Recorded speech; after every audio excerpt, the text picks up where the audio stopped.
What's going on, fams? Today I'll be bringing you a new series called Remember. In this series I'll be bringing back one of those Year 1 weapons that is either ultra rare or just not used much in the Crucible nowadays.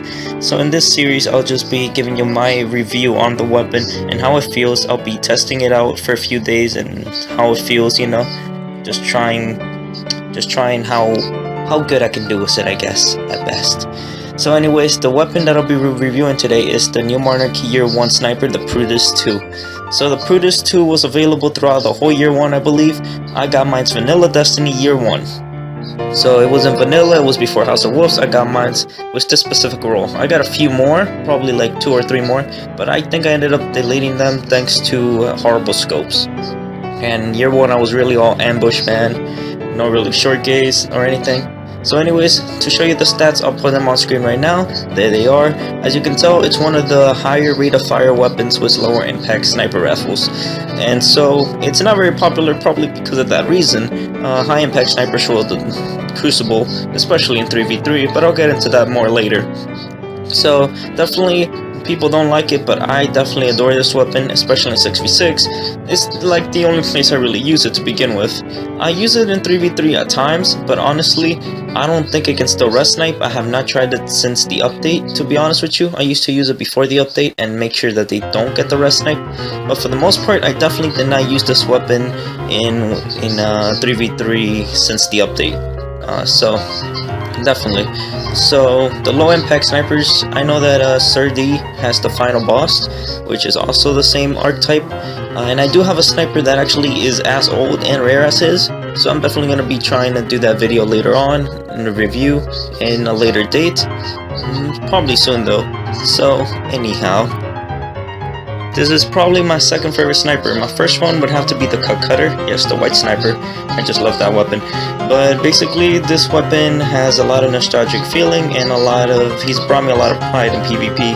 Basically, my first sniper that I really used a hella ton after the Cut Cutter was the Prudence Revenge. And I thought legendary shit mattered at the time. I thought the more the better. And it was a high rate of fire, and I played a lot of 6v6, so definitely Prudence Revenge was one of my favorites too.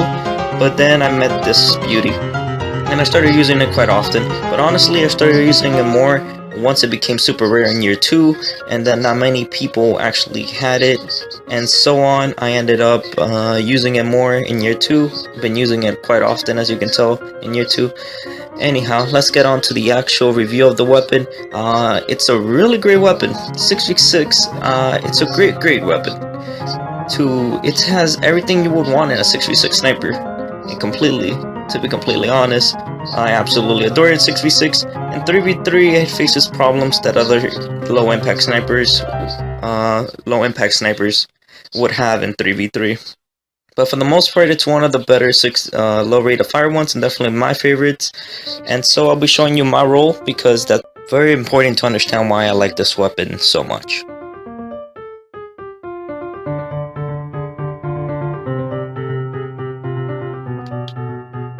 So guys, here it is. Here's my Prudence 2. As you can see, these are the scopes. The shitty one that I really don't like at all.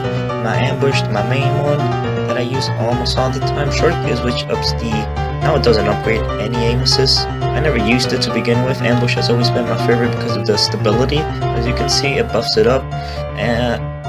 To be honest, to me, aim assist is overrated for what it's worth. Not really that great. Moving on, I have spray and play.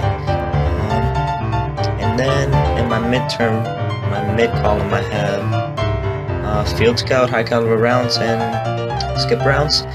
Basically, I use Field Scout because it gives me all the benefits of the other perks, and it doesn't really take anything away. Like skip rounds, high caliber rounds on sniper rifles are not that great to begin with, so Field Scout's definitely the best choice. And then I have Outlaw right there, so if I hit headshots, I'll be reloading pretty damn quick.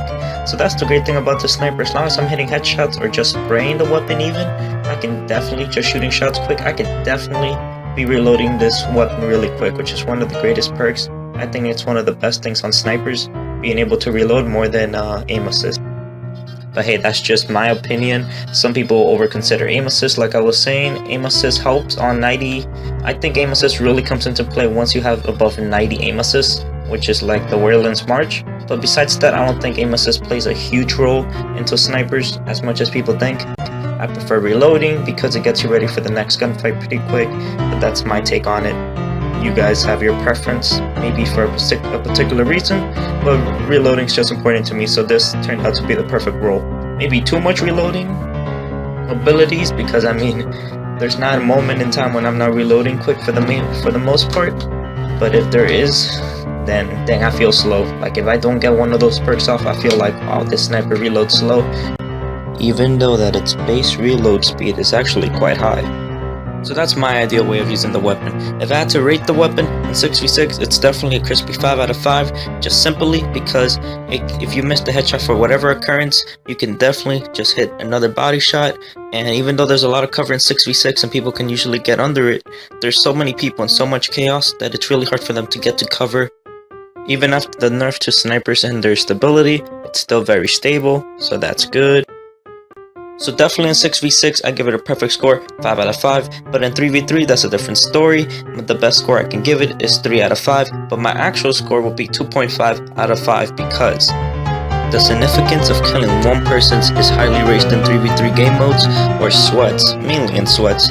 So you definitely don't want a sniper that can body shot someone who's been headshot twice, because it has happened before. Just because you're using a low impact sniper, you just wasted both efforts from your teammates and yourself, and the guy gets safely away. Good job. So anyways, you definitely don't want that for 3v3. 3v3 is pretty much ruled by heavy snipers, high impact snipers. For 6v6, I don't think I could recommend a better sniper. I mean, there are cases where high impact snipers are still better than low impact snipers for 6v6, but for the most part, you don't need rest sniping, you don't really need anything. There's a lot of cover, there's a lot of distraction, it's just a bunch of chaos, so the low impact snipers really shine at 6v6. If Bungie made them, I think it's for 6v6, and this one's definitely one of those that should be there. If you just end up missing a headshot by any random occurrence, this sniper will help you land 2 body shots pretty quick. So my recommended roles, if you have this sniper and just have these certain roles for some reason, your best scope. But if I had to pick one for you, I'll definitely say ambush because it buffs the stability. It's my favorite scope, but if it's not your favorite, then I can understand. Buff stability, and it's quick and agile. I'll tell you why that matters later. Its aim down sight speed is already good, so plus ambush will definitely be better. It'll just make it really snappy, and that's why I use it on Gunslinger, because Gunslinger doesn't have quick draw like Blade Dancer, so this makes it really snap real good. So that's one thing. Its equip time is really good too. It's like a mini quick draw. That's all I can say. This sniper is like a mini quick draw. So definitely, I love that. Without using Blade Dancer, I can have a mini quick draw. Always love that on any sniper having quick draw. This one has one without the perk itself. For midterms, for the mid column, I would say Field Scout or a stability perk. So Perfect Balance or Field Scout, I'll definitely say that. And for the 2 perks, I would definitely say one reload like Outlaw and the other one like Mulligan. In year 1, Mulligan was a joke, but in year 2, it's definitely a thing that could help the sniper because you're going to be wasting a lot of bullets, because it's one of the higher rate of fire sniper rifles. Anyways guys, I made this video a little longer than I intended, but this will be the end of the video. Thanks for watching. Hope you enjoyed. Please hit that like button and maybe sub if you're that kind. Maybe. Well, anyways guys, I'm out. Peace. Yeah, I'm the only one to get the job done.